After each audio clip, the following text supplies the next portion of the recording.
Assalamualaikum warahmatullahi wabarakatuh. Kaifa halukum? Ibu harap kalian semua dalam keadaan sehat walafiat. Oke, pada pagi hari ini kita akan mempelajari mata pelajaran pendidikan agama Islam di bab 1 yaitu tentang surat Al-Falaq dan surat Al-Fil.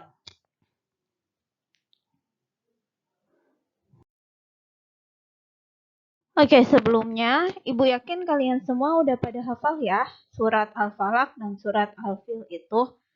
Ya, udah pada hafal kan semuanya ya? Oke.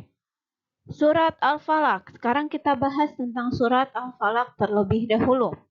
Surat Al-Falaq terdiri dari 5 ayat. Nah, Al-Falaq itu sendiri artinya waktu subuh. Surah Al-Falaq merupakan urutan surat ke-113 dan diturunkan di kota Mekah atau bisa kita sebut sebagai surat Makkiyah, yaitu surat yang diturunkan di kota Mekah atau sebelum Nabi hijrah. Apa sih isi pokok surat Al-Falaq itu? Isi pokok surat Al-Falaq itu adalah perintah Allah yang ditujukan kepada orang yang beriman agar memohon perlindungan dari segala macam bentuk kejahatan yang datang ke dalam jiwa manusia. Nah, bentuk kejahatannya itu yang kayak gimana? Bentuk kejahatan tersebut bisa datang dari para penjahat dan binatang buas apabila kegelapan telah datang, dan kejahatan dari tukang sihir serta orang-orang yang dengki. Ini udah Ibu jelasin di pertemuan sebelumnya ya. Kita sudah membahas tentang arti dari tiap ayat surat Al-Falaq. Ya. Oke, kalau gitu sekarang kita bahas tentang surat Al-Fil. Masih hafal kan semua surat Al-Fil ya? Coba kita baca bareng-bareng ya. Bismillahirrahmanirrahim. Alam tara kaifa fa'ala rabbuka bi ashabil fil. Alam yaj'al kaidahum fi tadlil. Wa arsala alaihim tayran ababil. Tarmihim bihijaratim min sijil. Faja'alahum ka'asfim ma'kul. Nah, surat Al-Fil ada berapa ayat? Ada 5 ayat. Al-Fil sendiri berarti gajah. Surat Al-Fil termasuk surat Makkiyah dan merupakan urutan surat ke-105. Kalau tadi Al-Falaq merupakan urutan surat ke-113, surat Al-Fil merupakan urutan surat ke-105.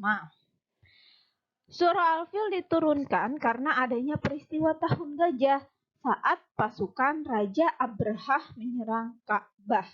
Jadi pada waktu itu, sebelum Nabi Muhammad dilahirkan, kota Mekah itu merupakan kota yang ramai. Banyak dikunjungi sama orang-orang dari segala penjuru dunia. Jadi sebelum Nabi Muhammad dilahirkan tuh Mekah udah ramai ya, udah banyak dikunjungi sama orang-orang.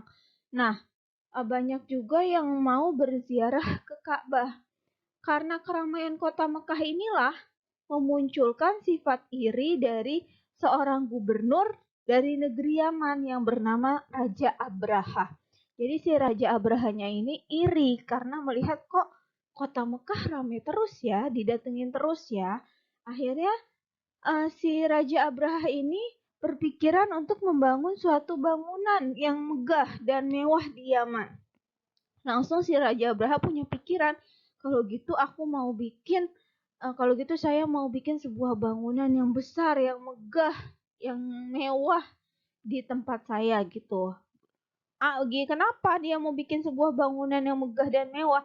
Untuk menandingi keramaian kota Mekah atau keramaian Ka'bah. Jadi dia nggak mau kalau misalnya orang-orang pada ke Mekah. Dia maunya orang-orang ke Yaman, ke tempatnya dia. Agar orang-orang pada ke Yaman, dia itu membangun sebuah bangunan yang besar, yang megah, yang mewah. Tapi ternyata meskipun bangunannya itu udah dibangun, tetap aja ya tidak menarik perhatian banyak orang. Orang-orang lebih tertarik untuk pergi ke Mekah atau mengunjungi Ka'bah. Nah, akhirnya karena itu Raja Abraha berpikir untuk menghancurkan Ka'bah yang ada di Mekah itu. Karena usahanya gagal, dia udah bikin bangunan yang megah, yang mewah. Ternyata orang-orang pada nggak datang ke daerahnya dia.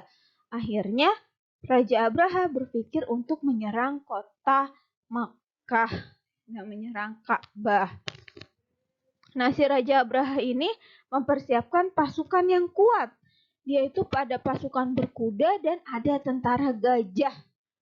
Ya, jadi Raja Abraha menyiapkan tentara gajah dan juga ada pasukan berkuda untuk menghancurkan Ka'bah. Tapi usahanya sia-sia karena datang pertolongan Allah. Pasukannya Raja Abraha ini diserang sama sekumpulan burung dengan batu yang panas, ya. Akhirnya Raja Abraha dan tentaranya itu mati dan Ka'bah dapat diselamatkan. Baru pada tahun itu Nabi Muhammad dilahirkan. Sehingga tahun kelahiran Nabi Muhammad disebut dengan tahun gajah. Dan karena ada peristiwa ini, maka turunlah surah Al-Fil yang berarti gajah. Apa sih isi pokok surat Al-Fil? Isi pokok surat Al-Fil ada 4. Yang pertama, tentang kisah pasukan gajah yang mati diserang oleh sekelompok burung yang melempari mereka dengan batu-batu kecil yang panas. Isi pokok yang kedua, sifat iri dapat menyebabkan kehancuran. Kan karena Raja Abraha tadi iri, terus dia menyerang, malah dia hancur sendiri. Jadi makanya kita nggak boleh memelihara sifat iri. Kita tuh nggak boleh punya sifat iri dalam diri kita. Karena sifat iri itu sendiri akan menyebabkan kehancuran. Yang ketiga, Ka'bah adalah rumah suci Allah yang selalu dijaga olehnya. Jadi Ka'bah itu tidak akan pernah bisa hancur. Kenapa? Karena rumah Allah dan akan selalu dijaga oleh Allah. Dan yang terakhir, tipu daya manusia tidak dapat mengalahkan kekuasaan Allah. Tidak ada satupun manusia yang dapat mengalahkan kekuasaan Allah. Paham sampai sini ya?